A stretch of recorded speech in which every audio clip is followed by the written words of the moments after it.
everybody, and welcome to the fourth in my series of guitar trick videos. You may know me from the DCG trick, or the EGA trick, or the B trick. All of these trick videos are available on my YouTube channel. I have a playlist there called the Guitar Trick Videos, so you can check all these videos out. By the way, speaking of YouTube, if you're watching this video on YouTube, you're going to see a short version. To see the complete version with all these creative options I want to show you, head over to Songbike, where you can become a member and see the rest of this video, as well as lots and lots of videos that are not available on YouTube. Okay, so today's video, the E minor G trick, we're actually going to go way beyond just E minor and G. I can't wait to show you. We're using Pink Floyd's Wish You Were Here as a starting point for this concept.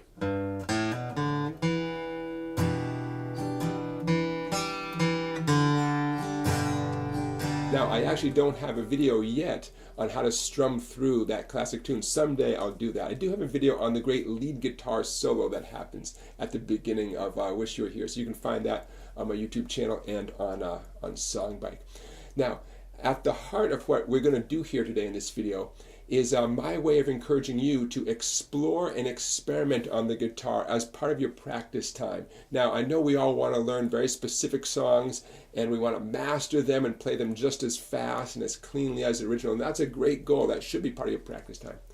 But I also want to give you some concepts, like what we're going to talk about today, that you can use to noodle around and have fun and explore and experiment. That's equally important, okay? All right, let's get started.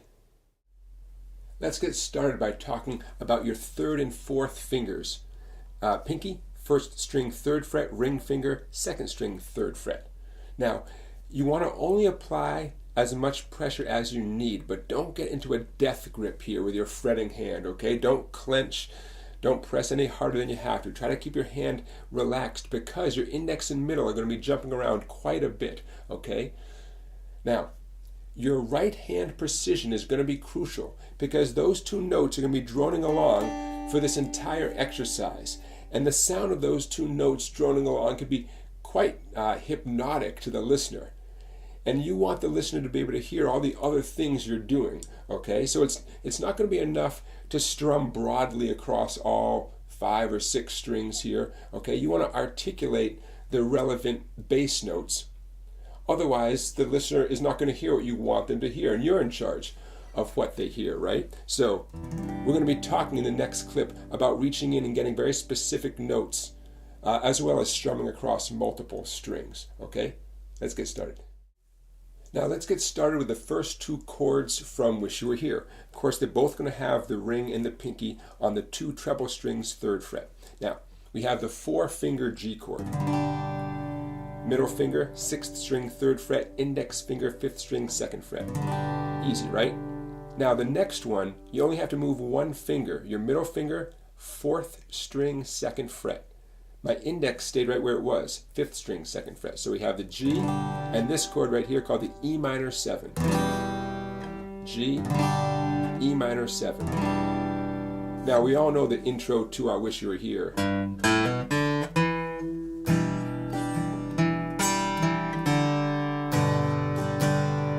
Okay, using those 2 chords. Now let's talk about what we can do with those 2 chords. By the way, you heard me mention the E minor 7 name a minute ago.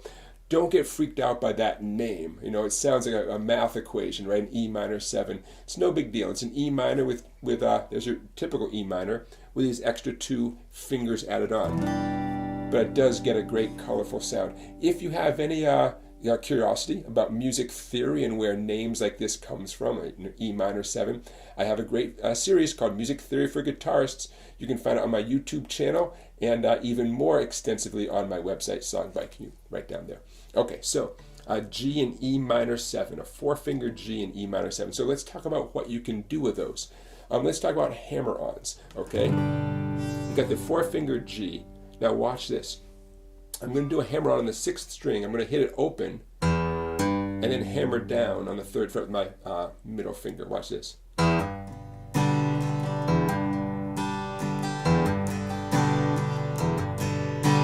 And here's the E minor. I'm going to do something similar, but I'm going to do the hammering with my 5th string, my index in the air, and then the 5th string, 2nd fret.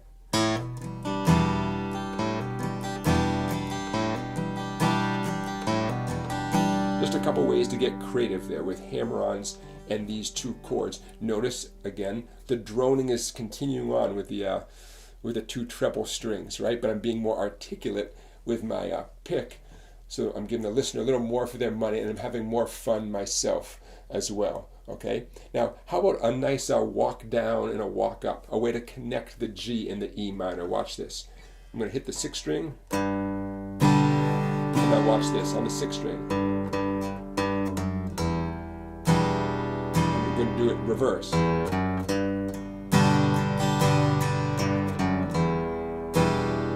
Notice I'm connecting the G and the E minor with that walk down. So in slow motion, 6th string on the G and a couple strums. Now here's my walk down. 6th string 3rd fret, 6th string 2nd fret with my index finger, open 6th string, and here's my E minor for 2 strums. And I'm going to reverse it. G,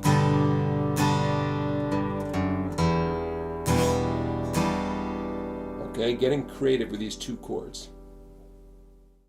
Okay, YouTubers, I hope your ring and your pinky aren't getting tired over there on the 2 treble strings, because I want to show you a lot more beyond the E minor 7 chord and the 4-finger G chord. There's a lot more we can do and get a lot of mileage out of this creative trick here. So please head on over to Songbike, become a member, see the rest of this video and a lot more videos that you can't see on YouTube. Hey, by the way, please subscribe to my YouTube channel. I really appreciate it, and I will see you at Songbike.